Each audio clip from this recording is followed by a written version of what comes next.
heureux de vous rencontrer, heureux de mettre en place de premières relations avec les médias locaux. On avait vu 2 de vos collègues pendant le stage qui nous avaient suivis. C'est bien maintenant de rencontrer tout le monde et puis que ce soit le moment d'un échange sur la façon dont on fonctionnera au courant de l'année pour le meilleur intérêt des uns et des autres, et avoir vos avis sur la question et que l'on mette en place quelques principes communs de fonctionnement. Après, je suis ouvert à toutes les questions que vous avez sur la prise un peu de contact que l'on a eu avec le club pendant le stage, sur la mise en place de notre staff, de notre groupe de travail, des objectifs. Enfin, tout est ouvert aux questions que vous souhaitez nous poser. Comme ça, si vous voulez pas une présentation plus individuelle ou plus ce qu'on a fait les uns et les autres, oui, je peux vous raconter, mais c'est comme vous le souhaitez. D'abord, la première question. Ce n'est pas une question, d'abord l'état des lieux. L'état des lieux, sur le plan général, l'état du groupe, l'état sportif, l'état de la question. Quand on a pris les choses, là, il se trouvait qu'on restait sur une certaine déception sportive. Le groupe, en partant, était sur la déception sportive d'élimination en coupe. Donc, il y avait à remettre un peu tout le monde en état de marche et en état de bon fonctionnement. Le choix, ça a été le choix du travail, c'est-à-dire de mettre en place une quantité de travail en mélangeant différents modes de préparation, tant sur le plan physique que sur le plan technique, tactique, l'implication des uns et des autres. Les 3 matchs amicaux ont permis à chacun d'avoir du temps de jeu, de participer de façon à peu près égale et d'intégrer un élément. On attendait le 2e étranger, on n'a pas pu l'avoir pendant le stage, donc d'intégrer au moins un élément qui était Serrara, qui est arrivé en milieu de stage avec nous. Mais vous savez, il ne faut pas arriver et dire voilà, d'un seul coup tout change, c'est comme ci, c'est comme ça. Moi, j'ai toujours eu du respect pour ce qui se passait avant dans les clubs. C'est-à-dire que je pense qu'il y a eu un travail sérieux de fait par les prédécesseurs, que ce soit à une époque Jean-Yves Chay, que je connais bien de longue date, que ce soit Jamel Menad ou Fouad Bouali, tout le monde a fait des choses intéressantes avec le club. Donc il y avait simplement à relancer une certaine dynamique qui s'était un peu estompée avec cette élimination en coupe. Et puis bon, chaque coach a ses façons de faire et a ses façons de mettre en place ou de faire travailler un groupe. Moi, j'ai tendance à toujours demander de gros efforts et beaucoup de générosité aux joueurs. Donc on les a mis sur un plan, sur un travail de générosité, de s'engager, de leur expliquer pourquoi on faisait les choses, c'est-à-dire qu'avant chaque séance d'entraînement, il y avait 20 minutes de causerie, on expliquait, on faisait passer des grands messages. On expliquait ce qu'on allait vouloir obtenir dans la séance, comment les joueurs devaient se comporter, pourquoi ils travaillaient, sur le plan aérobie, de l'intermittent, pourquoi sur le plan technique on allait travailler telle chose. Il y avait quelques grands axes qui ont été mis en place, et c'est ça qui est important. Le football, c'est fait de démocratie et de dictature. Je pense que les rapports humains sont faits sur la forme d'une démocratie et d'une vision d'un échange. Par contre, sur le terrain, il faut une dictature. Il y a une façon de jouer, il n'y en a pas 50. Une équipe joue d'une certaine façon et on doit respecter le jeu. Ce qui fait l'honneur d'un joueur de foot, c'est de respecter la façon dont il va jouer et dont il va se comporter sur le terrain. Et ça, c'est décisif.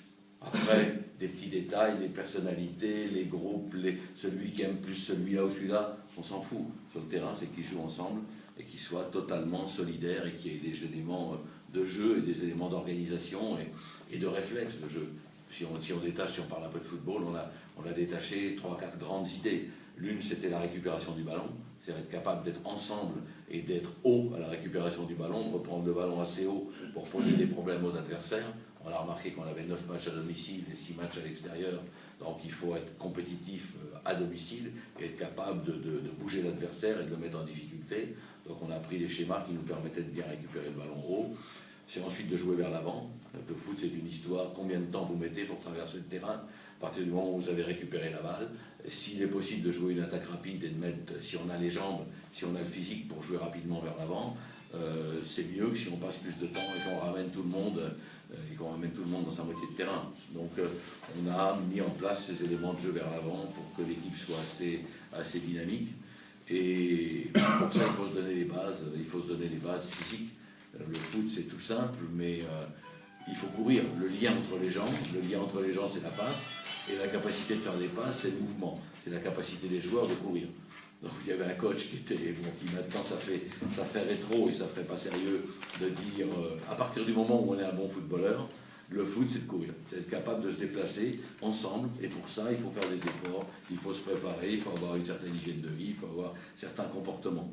Donc un peu la sélection qu'on a mis en place, c'est par ça, c'est par les objectifs. On a une certaine façon de jouer et les joueurs doivent s'impliquer dans ces objectifs-là. Et c'est ça qui a fait un peu l'intérêt du stage et une certaine unité. Tous ont été unis derrière ces objectifs-là. La façon de jouer ensemble, la façon de... Et puis après, il faut de temps en temps amener un peu. Il y a par exemple l'arrivée de Zerara, ça met un peu le cirque au milieu du terrain.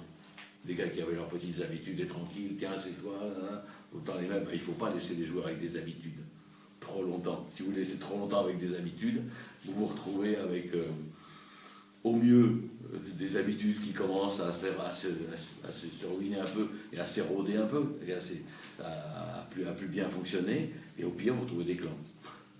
Au pire, ça peut être ça. Donc il faut veiller à ce que, de temps en temps, il y ait quelques éléments un peu nouveaux à l'intérieur d'un groupe qui obligent chacun à se remettre un peu en cause, à bouger, à faire des efforts. Donc notre mode de fonctionnement, ça a été ça. Mais l'état des lieux était un état des lieux tout à fait honorable. C'est-à-dire que les joueurs étaient capables d'encaisser une certaine quantité d'efforts, une charge de travail. Et voilà, ça veut dire qu'auparavant, les gens ont travaillé. Et il ne faut pas faire ce qu'on dit habituellement, là, tout nouveau. Non, il faut respecter ce qu'ont fait les uns et les autres. Et après, chacun a ses petits trucs. On insiste plus sur telle ou telle chose. Chacun en fonction de sa personnalité, de sa façon de voir le jeu et de mettre en place le groupe. Alors, dans le même contexte, est-ce qu'on peut dire que la préparation a été une réussite? Et si vous avez atteint vos objectifs? On aurait parlé il y a 20 ans, je vous aurais dit oui, c'est une réussite. On a fait une bonne préparation, on a bien travaillé, les joueurs ont adhéré. On verra samedi sur le terrain si c'est une réussite. La réussite, c'est de gagner le match suivant. Si on gagne 3-4 matchs de suite, on dira c'est bien.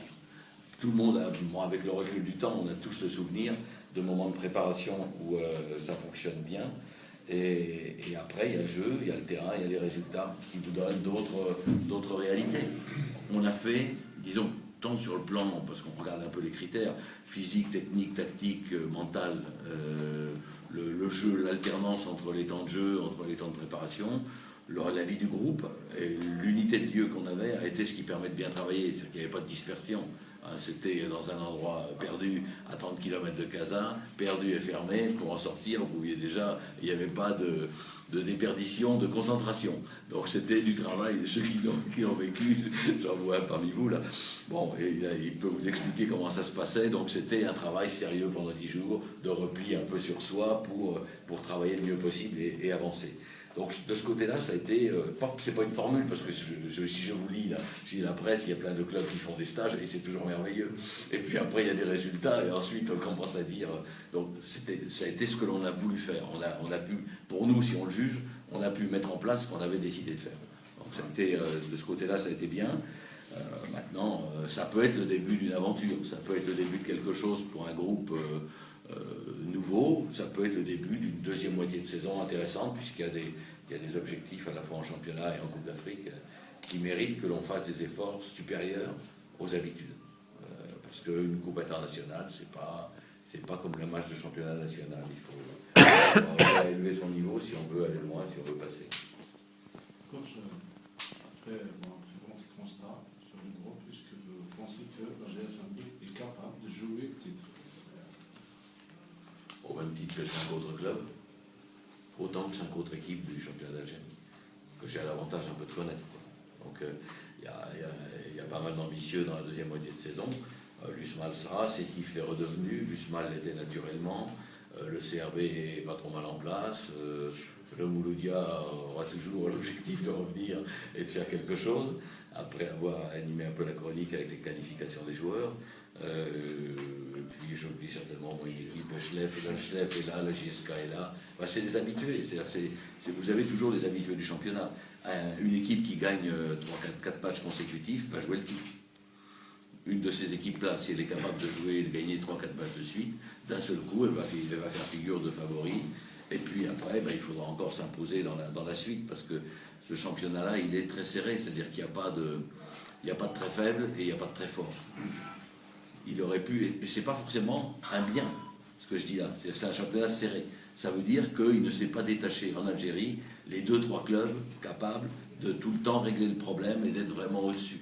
Les grands championnats internationaux fonctionnent comme ça. Il faut qu'il y ait des très forts. Il faut qu'il y ait des très forts pour qu'ils puissent représenter mieux le pays à l'étranger, dans les compétitions.